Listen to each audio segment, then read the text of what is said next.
मैं खर हूँ, इस दंडक वन का अधिपति।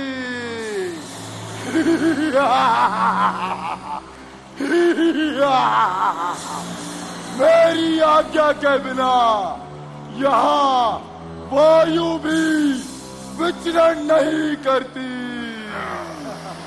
मेरी आज्ञा के बिना यहाँ कोई आ नहीं सकता, और जो आ जाता है वो वापस जा नहीं सकता।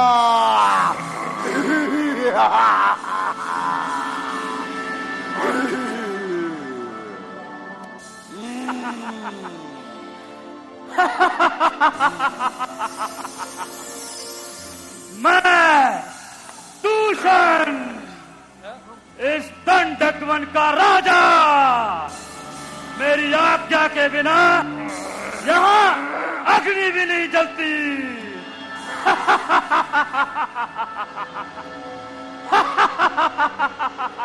भाई दूषण,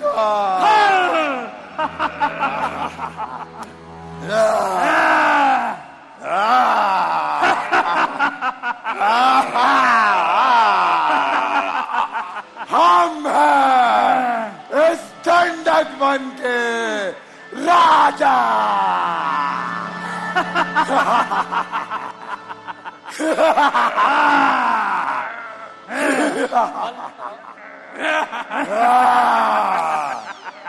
जय पछाड़।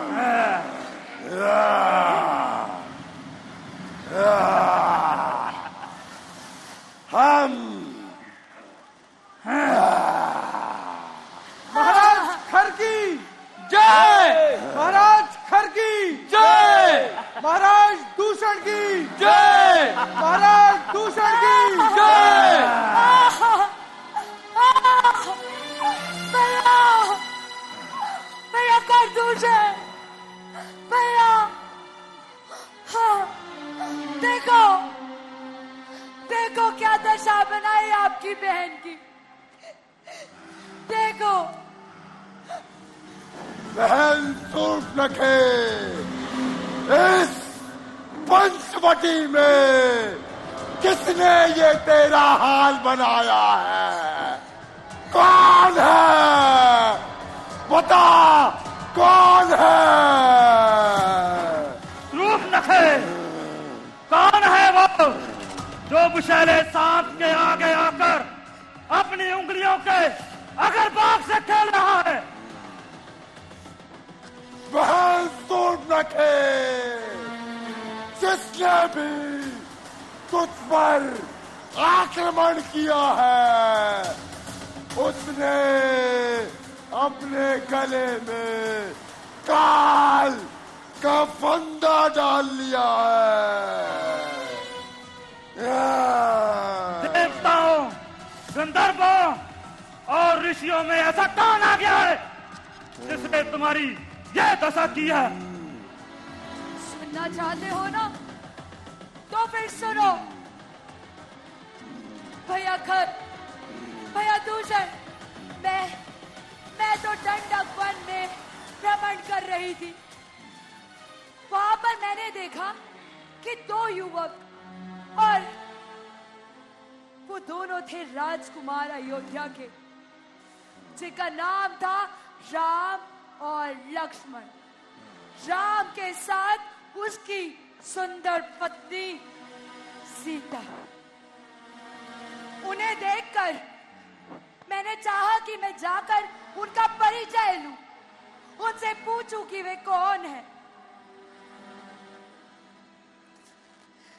और जैसे ही मैंने जाकर उस स्त्री सीता से बात करने की कोशिश करी, छोटे युवराज लक्ष्मण ने मुझे सताया। और जब मैंने उसका विरोध किया, तब उसने मेरी नासिका काट दी। भैया, मैंने उसे बताया मैं मैंने बताया कि ये साम्राज्य मेरे भाई खरदूषण का है। उसे बताया कि मैं लंकापति रावण की बहन हूं। फिर भी उन्होंने आपकी बहन को सताया। अब आप शीघ्र ही चलिए और अपनी बहन का अपमान का प्रतिशोध लीजिए। बहन सूर्पनखे, तू चिंता ना कर। उन वनवासी छोकरों को तेरे सामने मृत लेके आऊंगा। ये तेरे भाई खर और दूषण का वचन है।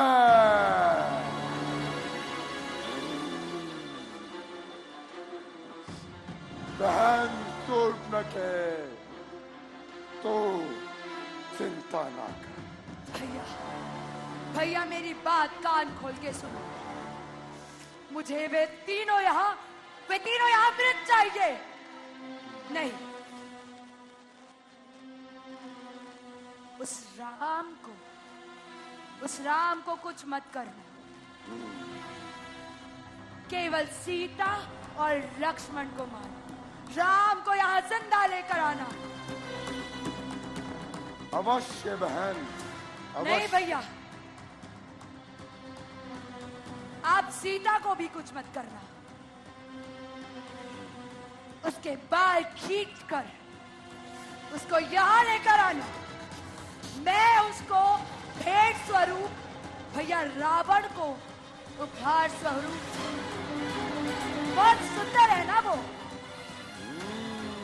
बहन, लेकिन मैं उन्हें मारना उस लक्ष्मण को जिसने आपकी बहन के साथ, जिसने आपकी बहन सूर्पनखा का अपमान किया है। ठीक है बहन सूर्पनखे, उन वनवासी छोकरों को, खासकर उस राम को हम जीवित लेकर आएंगे, बंदी बनाएंगे और उस सीता को भैया रावण को उपहार देंगे। अकबर, सेना तैयार करो, कावा बोलेंगे। हम उन्हें हाथ सागर से भी खींच लाएंगे। चलो भैया, आक्रमण करते हैं। हाँ, चलो चलो।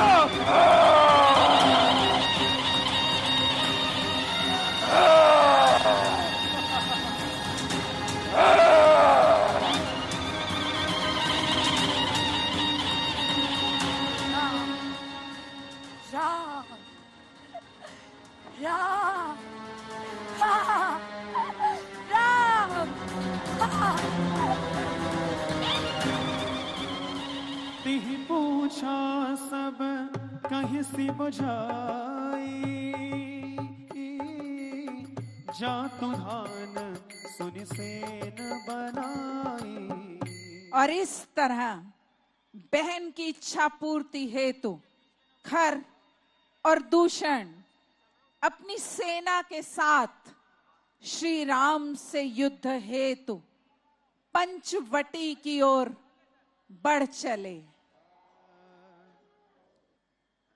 सुंदर सुगम्य पंचवटी, जहां श्री राम, माता सीता और लक्ष्मण भाई के साथ निवास कर रहे हैं, जहां वे अपने दंडक वन में रहने के वचन की पूर्ति कर रहे हैं, जहां वे पिता को, माता कैकेयी को प्रदान किए गए वचनों पर अपने जीवन के क्षण आगे बढ़ा रहे हैं।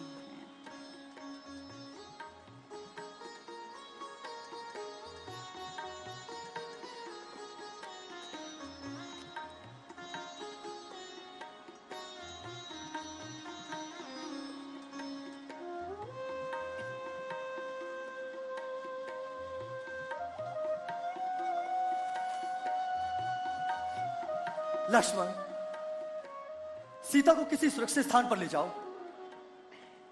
जो आ गया भैया।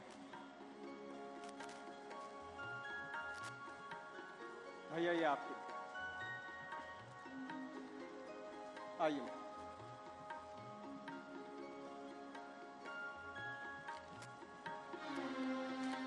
भैया यदि कोई खतरा होता है तो क्या मुझे युद्ध करने का अवसर प्राप्त नहीं होगा?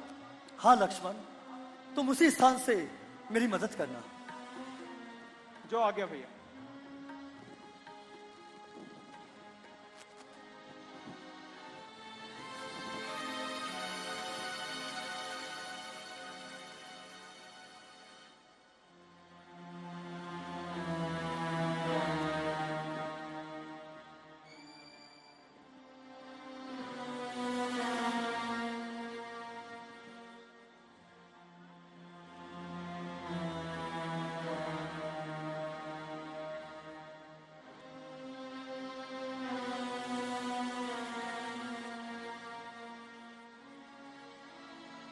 आज श्री राम को आभास हो रहा था कि कुछ अहित घटने वाला है।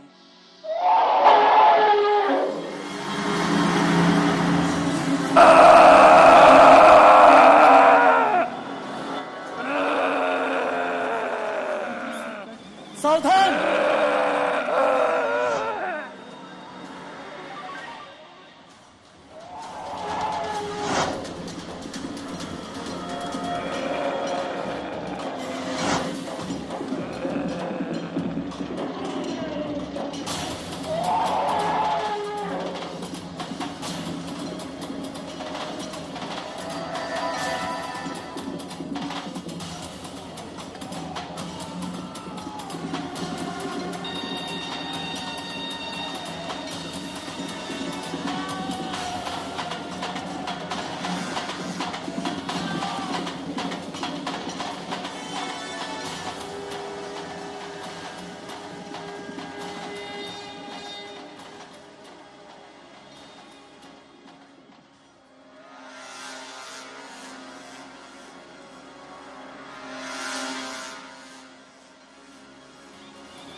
सुन, ए वनवासी छोकरे, कोई सेनाधारी हो तो रण कौशल भी दिखलाए हम, अन्यथा छोड़ दे दंडक वन, इस पंचवटी से जाओ।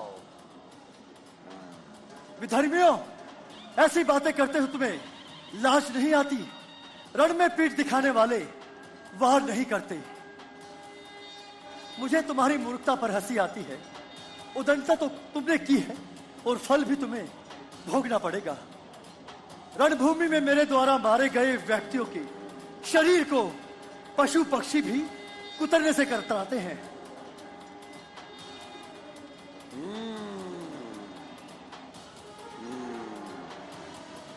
यदि तुम्हें अपने प्राणों से प्रेम हो तो लौट जाओ, अन्यथा युद्ध करो।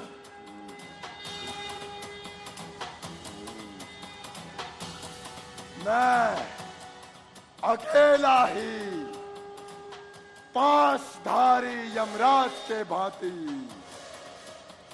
तुझे समाप्त करने के लिए काफी हूं।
दुष्ट,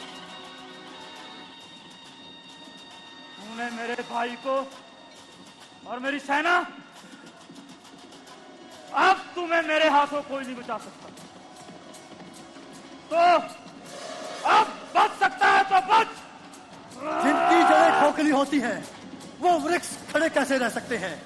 जैसे खाए हुए अन्न का परिणाम तुरंत भोगना पड़ता है, ऐसे ही किए गए पापों का फल भी तुरंत भोगना पड़ता है। आओ, युद्ध करो। आओ।